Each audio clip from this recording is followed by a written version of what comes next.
ये अपना पानी चालू करने का हो गया, यहाँ से हमने पानी चालू कर दिया। वो मेरा बोरवेल लगा हुआ है और बोरवेल से क्या है कि अंडरग्राउंड हम पाइपलाइन पूरा किए हुए हैं, तो मेरा सभी टैंक में पानी जाना स्टार्ट हो गया। जैसे कि हमने वहाँ पे समरसेबल को ऑन किया मोटर को, और मेरा यहाँ देखिए पानी आना स्टार्ट हो गया। सभी टैंक में ये पानी हमारा आना स्टार्ट हो गया। अब ये पानी जाने से फायदा क्या एक हो गया हमें कि इसका जो भी स्लज है या कुछ बैक्टीरिया वगैरह एक्स्ट्रा हो गए तो वो फिर से ड्रेनेज में अपना वापस चला जाएगा। ये एक सर्कुलेशन टाइप पे पानी हो जाने से क्या होता है कि मछली का ग्रोथ में फर्क आ जाता है, तो इस कारण से हम लोग पानी को हर समय सर्कुलेट करते रहते हैं और सभी टैंक में ऑलमोस्ट पानी जाना है मेरा स्टार्ट हो गया है। मैं मयंक कुमार, ग्राम मीठापुर, पोस्ट लई, थाना बिहटा, जिला पटना, बिहार से हूँ। मैं अभी तक बीए हिंदी ऑनर्स से फाइनल कर चुका हूँ, जबकि मैं ये बायोफ्लॉक स्टार्ट जब किया था, बायोफ्लॉक फिश फार्मिंग, उस समय मैं 12th फाइनल करने के बाद ही मैंने बायोफ्लॉक को स्टार्ट कर दिया। और स्टार्टिंग में मैंने हैदराबाद से ट्रेनिंग लिया कि बायोफ्लॉक होता क्या है, तो वहाँ से ट्रेनिंग लेने के बाद हमने एक छोटा ट्रायल प्रोजेक्ट, जैसे कि एक सीमेंट टैंक हमने बनाया, कम बजट था क्योंकि घर वाले अप्रूवल नहीं दे रहे थे कि करो, तो हमने छोटा सा टैंक बना करके हैदराबाद से सीख के आने के बाद अपने गांव में किया और जैसे जैसे उसमें अनुभव प्राप्त किया कि क्या होता है। और जब 2019 में हमने किया था, उस समय गवर्नमेंट का कोई प्रोजेक्ट नहीं था, तो हमने अपना पैसा लगा करके किया और फंड उतना नहीं था कि मैं बड़ा लार्ज स्केल तक ले जा सकूं, बट छोटे पे करने के बाद हमें सीख मिला कि पहले स्टार्टअप छोटा से ही करना चाहिए, तो इसलिए मैंने छोटा से स्टार्टअप किया। फिर जैसे ही गवर्नमेंट में प्रोजेक्ट आए तो मुझे गवर्नमेंट का एक 50 लाख का प्रोजेक्ट मिला, जिसमें 30 लाख अनुदान मिला और उससे मैंने बड़ा प्रोजेक्ट किया। जैसा कि देखिए बिहार में हुआ क्या कि जितने भी ट्रेनिंग मिला और जितने भी लोगों ने सीखा, जैसा सीखा बस वैसा ही करते रहे, लेकिन हमने सीखा और हमने इसमें एक संशोधन करके बड़े टैंक लाए, जो कि बिहार और झारखंड में, डायरेक्टर सर का सर्वे है, बिहार और झारखंड में 16 डायमीटर का टैंक नहीं लगा हुआ है, तो हमने 16 डायमीटर का टैंक लगाने का रिक्वेस्ट भी किया डायरेक्टर सर को, जो डायरेक्टर सर ने हमें अप्रूवल किया और मत्स्य प्रभार पदाधिकारी ने अप्रूवल किया। तो हमने सबसे बड़े टैंक लगाए, जो बिहार का अभी सबसे लार्ज स्केल का टैंक बीटा मीठापुर में लगा हुआ है सर। क्योंकि बड़े टैंक लगाने में क्या है कि एक मेंटेनेंस कॉस्ट कम है और प्लस में मछली का रनिंग ज्यादा है और ग्रोथ फास्ट है, पॉन्ड की अपेक्षा ज्यादा है, और छोटे टैंक में नहीं है। अभी मेरे यहाँ पे 6 टैंक लगे हुए हैं, 16 डायमीटर यानी 16 डायमीटर का पर टैंक लगा हुआ है। ये लगभग 52 फुट बाई 52 फुट। देखिए जैसे बायोफ्लॉक में क्या होता है कि बायोफ्लॉक इजराइल से जब आई थी तो हाई डेंसिटी टेक्नोलॉजी के लिए आई थी, क्योंकि हमें हाई डेंसिटी मछली करना था। और दरअसल देखिए अभी ये टेक्नोलॉजी आने का फायदा ये है कि हमारे यहाँ जमीन कम पड़ते जा रहे हैं, तो उतना जमीन नहीं है कि हम मछली पालन कर सके। तो बायोफ्लॉक टेक्नोलॉजी में क्या होता है कि छोटे से जगह में ज्यादा से ज्यादा मछली हम पाल सकते हैं, एकदम छोटे से जगह में। जैसे अभी आपने देखा कि हम छोटे से जगह में मछली को ज्यादा से ज्यादा पाल रहे हैं। और दूसरी रीजन ये है कि तालाब में क्या होता है कि पक्षी या सांप वगैरह वगैरह से हमें डैमेज जाने का चांस रहता है, भारी बारिश होने से बांध टूट जाने से मछली भाग जाती है, ये सब होता है। तीसरा चीज ये होता है कि तालाब में हमें खर्च ज्यादा जाते हैं दाना का। जैसे मछली का फीड जो हुआ वो 1.5 kg खिलाने पे 1 kg होता है तालाब में, और बायोफ्लॉक में हमें 1 kg खिलाने पे 1 kg होता है, और हमें लेबर का मेंटेनेंस सबसे कम लगता है सर बायोफ्लॉक में। इसलिए हम बायोफ्लॉक को सजेस्ट करते हैं किसानों को। सर जी यहाँ पे दूर दराज से लोग आते हैं सर, तो हमें बहुत ज्यादा खुशी होती है क्योंकि बहुत सारे लोग देखने और सीख करके करते हैं, तो हमें उससे ज्यादा खुशी मिलता है, क्योंकि कोई हमारे माध्यम से सीख करके किया, वो सबसे ज्यादा हमें खुशी का पल मिलता है। जैसा देखिए हमें अंदर से कुछ अपना करने का जुनून था, इसलिए मैंने अपना कुछ करना सोचा, क्योंकि छोटा काम या बड़ा काम सब काम ही होता है। मैंने छोटे काम से आज बड़े काम पे पहुंचे। देखिए एक तो इसका कैपिटल कॉस्ट हुआ, जैसे ये कैपिटल कॉस्ट बोले तो आपका बनाने का खर्च, तो बनाने का खर्च आपका ऑलमोस्ट 20 से 25 लाख रुपए आया है मेरा, जो कि वो तो परमानेंट 10 से 15 साल के लिए हो गए। और इसका रनिंग कॉस्ट जैसे बोले फीड हो, मछली हो, ब्लोवर हो, मेंटेनेंस हो, ये सब को लेकर के लगभग आपका 15 से 20 लाख का एवरेज खर्च आता है 6 महीने का। और वो 6 महीने का जब सेलिंग होता है मछली, तो एवरेज हम मेरा सेल होगा मछली 40 से 45 लाख का मछली, जिसमें हमें 50% का मुनाफा मिलेगा। एवरेज साल में हम इससे 35 से 40 लाख रुपए। जैसे हम अभी हमारे बगल के स्टेट हुए बंगाल, कोलकाता, वहाँ पे पंगासियस का सबसे बड़ा सीड का प्रोडक्शन है। तो मैं वहाँ से 100 लाइन का बच्चा लाता हूँ। 100 लाइन यानी एक बच्चे का वजन 10 ग्राम। तो 10 ग्राम बच्चे को हमने प्रॉपरली 6% फीडिंग कराने के बाद मेरा एवरेज 4 से 5 महीना में मछली 600 से 700 ग्राम हो जाती है, जो हमारे यहाँ बिहार की मार्केटेबल साइज सबसे बढ़िया होता है, जो मार्केट में सबसे ज्यादा डिमांड होता है। तो हमने उसी टाइम में सर मछली को सेल कर देते हैं।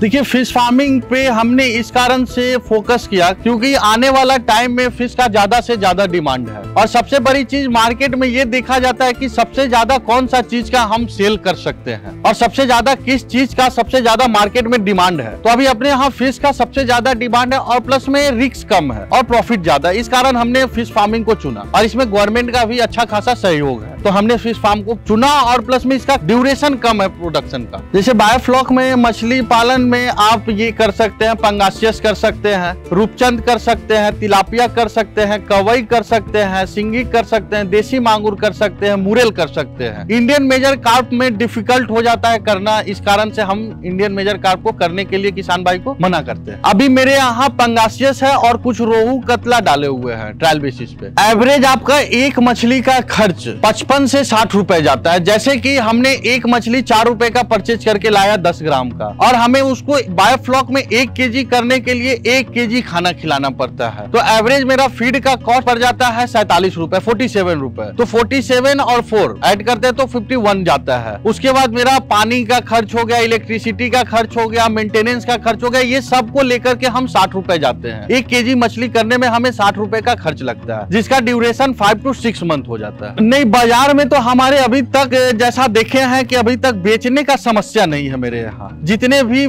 यहाँ पे रिटेल करने वाले, होलसेल करने वाले सभी लोग फार्म पे आकर के ही मछली ले जाते हैं, तो बिक जाती है। 130 रुपए के रेट में बिक रही है, हमें बहुत खुशी है।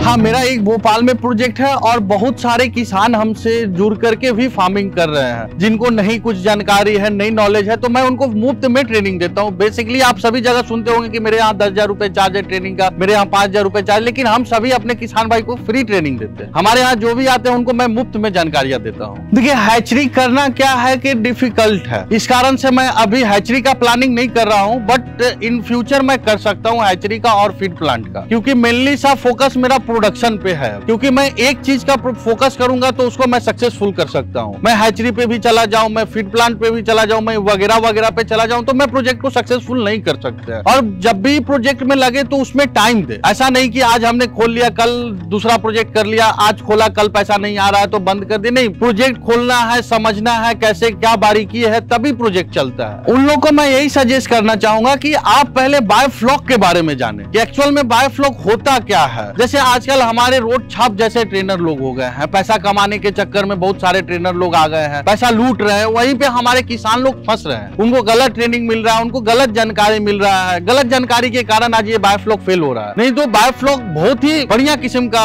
व्यवसाय है, जिसे हमारे भारत सरकार ने अप्रूवल दिया, बहुत जगह पे है। बट इसको ये भी नहीं कहा जा सकता है कि फेल है और सक्सेसफुल है। वो करने का तरीका कैसा है आपका, ये डिपेंड करता है आप कैसे कर रहे हैं, कैसे ट्रीट कर रहे हैं। ऐसा नहीं कि आज हमने मछली डाल दिया टैंक में, कल से खाना देना बंद कर दिया और आखिरी में हम बोल दिए कि बायोफ्लॉक फेल है। तो ये बायोफ्लॉक फेल नहीं है, ये आप फेल। देखिए, सबसे पहले तो मैं किसान को ये बताना चाहूंगा कि दरअसल वो यूट्यूब और वगैरह पे देखते हैं छोटे टैंक, उस टैंक को भूल जाए और जितना से जितना बड़ा टैंक लगाए। टैंक लगाने के बाद प्रॉपर पानी का सप्लाई, प्रॉपर ऑक्सीजन का सप्लाई, प्रॉपर फीड मेंटेन, ये सारे कुछ रखे, नहीं तो नहीं करे। अब आज हमने मछली डाल दिया, कल से मेरा ब्लोअर नहीं चल रहा है, परसों से मेरा पानी आना बंद हो गया, मेरे पास फीड खत्म हो गया, तो वो उस कंडीशन में तो आप फेल ही है। और आप लोगों को बताएंगे कि बायोफ्लॉक फेल है, ये बायोफ्लॉक नहीं, आप फेल हो रहे हैं।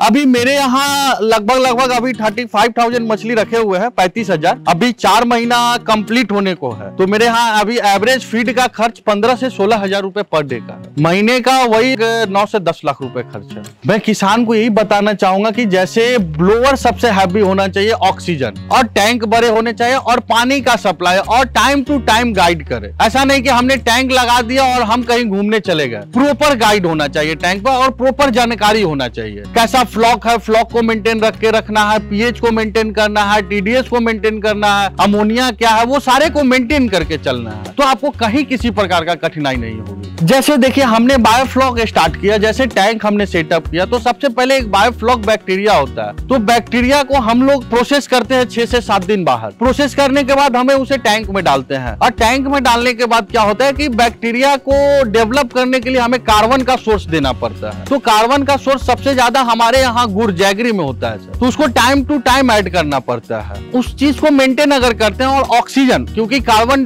जब मछली है तो मछली तो पानी का ऑक्सीजन एब्जॉर्ब कर ले रहा है, बैक्टीरिया को भी ऑक्सीजन चाहिए। तो जब तक आपके पास हैवी ब्लोअर नहीं रहेगा, पानी का फ्लोएशन नहीं रहेगा, तब तक आपका मछली ग्रो नहीं करेगा, और आपका अमोनिया बढ़ेगा, नाइट्रेट बढ़ेगा, पीएच बढ़ेगा। तो इसलिए आपको प्रॉपर्ली ऑक्सीजन पे डिपेंड है, हैवी से हैवी ऑक्सीजन चाहिए।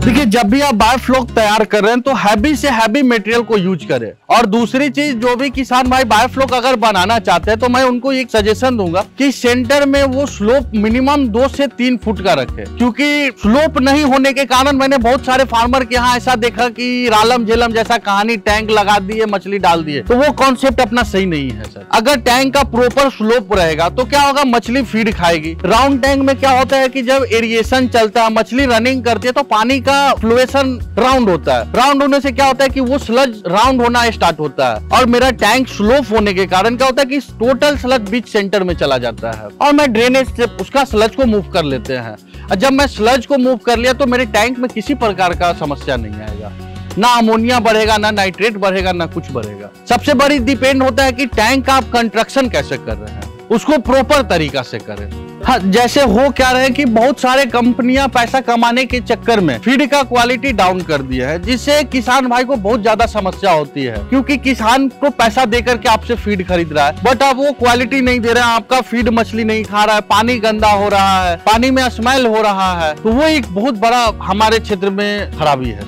जो भी अगर किसान भाई है वो ग्रोवेल हो, एक्वाटेक हो, कोई भी बढ़िया कंपनी को यूज करे जो मार्केट में वो चल रहा हो, या सबसे पहले वो ट्रायल करे अपने यहाँ कि भैया हमने आपका फीड लेकर के आया, क्या सक्सेसफुल है कि फीड नहीं है, मछली मेरी खा रही है, क्या स्लज बना रहा है, तभी उसका फीड को बल्क मिले। मैं किसान भाई को यही सजेशन दूंगा। मैं बिहार में 50 से 60 लोगों को मैंने ये रोजगार दिया है, हमसे जुड़ के आज मछली पालन कर रहे हैं। बहुत सारे लोग मुजफ्फरपुर में है, कुछ लोग भोजपुर में है, कुछ लोग रोहतास में भी है, अपने पटना जिला के एक बाढ़ में भी है, अरवल में है। ये सभी लोग एक हम बिहार में एक चैनल बनाना चाह रहे हैं किसानों लोग का, कि एक चैनल, एक समूह में काम करे, जिससे सभी लोग को एक हेल्प होगा। मछली बेचने से लेकर के मछली परचेज करने तक, खाना परचेज करने तक, सभी लोग को एक चैनल बन जाएगा। मेरा मोटिव वही है। हाँ, घर वाले बहुत सारे लोग बोले, बहुत सारे लोग हमसे बात करना छोड़ दिए, फिर भी हमने अपना काम में लगा हुआ रहा। मैं यही जानता हूँ कि जिंदगी है, जिंदगी में तो कुछ रिस्क लेना है, नहीं करो ये करो, तुम फंस रहे हो। हम बोले कि फंसने दो, नुकसान जाएगा, इसके अलावा तो कुछ नहीं होगा। आज तो बहुत सारे खुश है, घर वाले लोग बहुत खुश है। आज जो भी कुछ हमने किया, गाँव से लेकर के सारे लोग खुश है। मैं जिंदगी में यही कहना चाहता हूँ कि आज नहीं करेंगे तो जानेंगे नहीं कि ये क्या है, और करेंगे तभी जानेंगे कि ये सक्सेसफुल है या फेल है। सक्सेस भी होने का रीजन है और फेल भी होने का रीजन, दोनों में रीजन है। मैं यूथ को यही बोलूंगा कि जो करना है उसको करे, दिल से करे। लेकिन मैं ज्यादा यही सजेशन देना चाहूंगा कि कम बजट में ज्यादा फायदेमंद है मछली पालन करे हमारे लिए। मैं उनके लिए फ्री ट्रेनिंग तक दे रहा हूँ। हमारे यहाँ मुंबई, गुजरात, सूरत सभी जगह से हमारे यहाँ आदमी आए। आपका मेरा रूट ब्लोअर है, हमने 2 रूट ब्लोअर लगाया हुआ। इसका स्टार्टर ये है आपका, यहाँ से स्टार्टर का बटन दबाते ही सारे में ऑक्सीजन जाना स्टार्ट हो जाती है, और दोनों मोटर को आपस में कनेक्ट कर दिए वहाँ पे, जिससे क्या होता है कभी ऑक्सीजन का लेवल डाउन होता है तो जैसे हम दोनों मोटर चलाएंगे तो एक्स्ट्रा ऑक्सीजन जाने लगता है। और यहाँ से हमें 2 ब्लॉक में इसने बांट दिए हैं सर। यहाँ से हमने 2 ब्लॉक कर दिए हैं, एक ये कर दिए 3 टैंक का, और ये कर दिए 3 टैंक का ब्लॉक, ये हमने कर दिया है सर। और इससे क्या होता है कि फास्ट ऑक्सीजन जाना स्टार्ट होता है, दोनों ब्लोअर चालू कर देते हैं। तो ऐसे फिर ये 2 ब्लोअर लगाने का रीजन क्या होता है कि एक स्टैंड बाय मोड में रहता है, एक चल रहा है तो एक बंद हो गया, एक चल रहा है तो एक बंद हो गया, इसीलिए ये दोनों ब्लोअर को रखते हैं। जैसे ऑक्सीजन का रीजन क्या होता है कि हम नेचुरल नहीं कर रहे हैं सर, नेचुरल पॉइंट से हट करके कर रहे हैं और हाई डेंसिटी में कल्चर कर रहे हैं। तो हाई डेंसिटी कल्चर करने का रीजन क्या होता है, हाई डेंसिटी कल्चर करने से रीजन यही होता है कि आपका कम जगह में ज्यादा मछली है, जिससे होती क्या है कि इसका पानी में जो भी पानी का ऑक्सीजन है वो मछली एब्जॉर्ब कर लेती है और कार्बन डाइऑक्साइड पानी के अंदर छोड़ती है। तो उससे क्या होता है कि टॉक्सिक गैस बनता है। उसी को चलाने के लिए हम लोग ऑक्सीजन को चलाते हैं इसमें, जिससे वो पानी का एक रोटेशन होता है और टॉक्सिक गैस जो है वो रिलीज होता है, जिसको अमोनिया, हर जगह पे लोग बोलते हैं कि अमोनिया बढ़ गया, अमोनिया बढ़ गया। उसी के लिए हम लोग इसमें बेसिकली आपका ऑक्सीजन का फ्लो देते हैं। ये ऑक्सीजन चालू कर रहा हूँ, जिससे चारों साइड सभी टैंक में बबल्स आना स्टार्ट हो जाएंगे।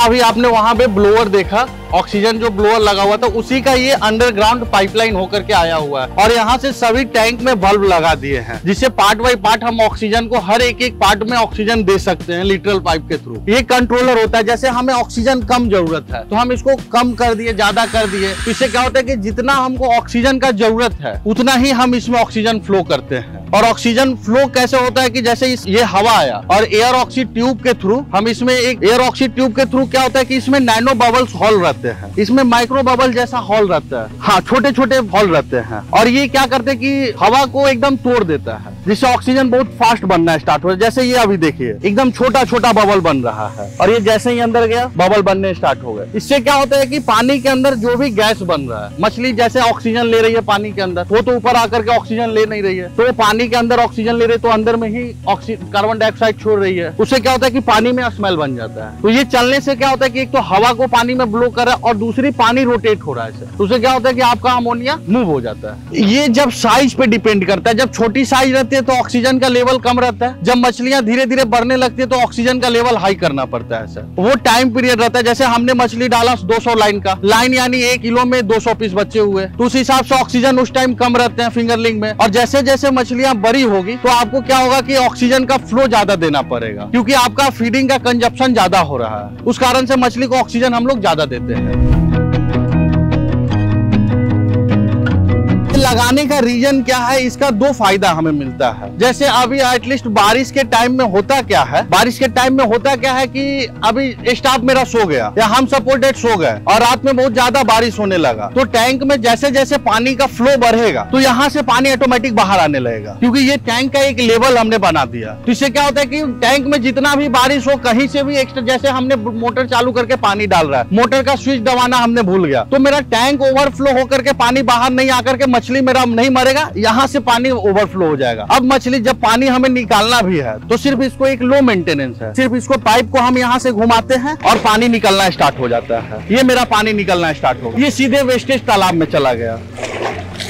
ये मेरा ड्रेनेज सिस्टम हो गया इसका। अब जैसे वाल लगा देते तो अंदर जाकर के बंद करना चालू करना वो बहुत ज्यादा डिफिकल्ट हो जाता है। और अभी देखिए जितना भी स्लज बीच में जमा हुआ था सेंट्रल में वो पूरा बाहर आ गया। जैसे बारिश के टाइम में क्या होता है, बारिश के टाइम में अपना पानी आया, यहाँ से पानी को डायरेक्ट हम पीछे तालाब में वेस्टेज लेकर चले गए, जिससे हमें यहाँ पे कभी किसी प्रकार का समस्या नहीं होता।